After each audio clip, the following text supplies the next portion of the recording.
വിശ്വാസം ത്യജിക്കുന്നതിനേക്കാൾ മരണം വരിക്കുന്നതാണ് നല്ലതെന്ന് പറഞ്ഞുകൊണ്ട് അവർണ്ണനീയമായ പീഡനങ്ങൾ സഹിക്കുകയും രക്തസാക്ഷി മകുടം ചൂടുകയും ചെയ്ത വിശുദ്ധന്റെ മാതൃകയെ പിഞ്ചെന്ന വിശ്വാസ സംരക്ഷണത്തിന് വേണ്ടി ക്ലേശങ്ങളും ത്യാഗങ്ങളും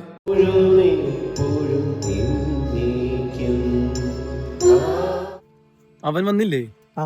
അത് എഴുന്നേറ്റുണ്ടാവില്ല. എന്തായാലും കുറച്ച് കഴിയുമ്പോ വരും. ഇപ്പൊ എത്ര വർഷമായി പോന്നിട്ട്? ഈ വരുന്ന ജനുവരിക്ക് 4 വർഷമാവുന്നു.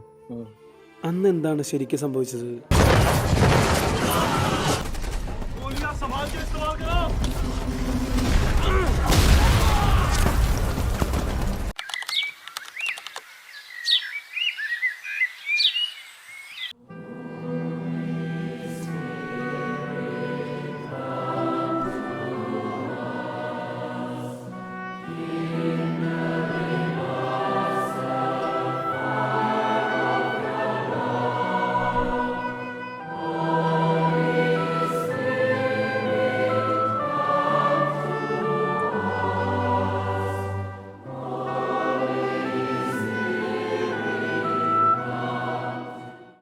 വന്നല്ലോ.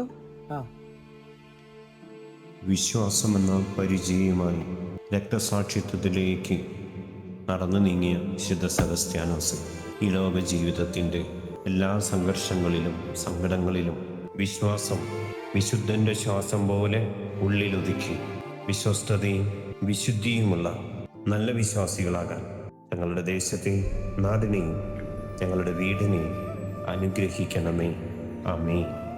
ഈ വരുന്ന ഫെബ്രുവരി 7, 8, 9 തീയതികളിൽ വെള്ളാരിക്കോട് വിശുദ്ധ അഗസ്തീനോസിൻ്റെ ദേവാലയത്തിൽ വിശുദ്ധ സെബസ്ത്യാനോസിൻ്റെ തിരുനാൾ ആഘോഷിക്കുന്നു. ഈ വിശുദ്ധൻ്റെ തിരുനാളിലേക്ക് ഏവരെയും ഹൃദയപൂർവ്വം സ്വാഗതം ചെയ്യുന്നു.